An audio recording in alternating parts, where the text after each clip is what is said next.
ప్రత్యేక హోదా కోసం బీజేపీ పట్టుబట్టింది, సాధించింది. ప్రధానమంత్రి ప్రకటన చేశాడు 5 ఏళ్లని. కానీ నేను మీకు హామీ ఇస్తున్నా, బీజేపీ వస్తే నరేంద్ర మోడీ ప్రధానమంత్రి అయితే ఈ 5 ఏళ్లు కాస్త 10 ఏళ్లకు పెంచబడుతుంది.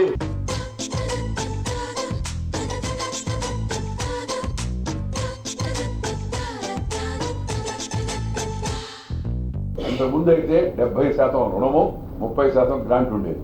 ప్రత్యేక హోదా లభించడం వల్ల ఏ ప్రాజెక్టు మీద ఖర్చు పెట్టినా 90% స్టేట్ సెంట్రల్ గవర్నమెంట్ గ్రాంట్ అవుతుంది, 10% మాత్రమే రుణం అవుతుంది. ఇది నిజంగా ఒక సంజీవని లాగా.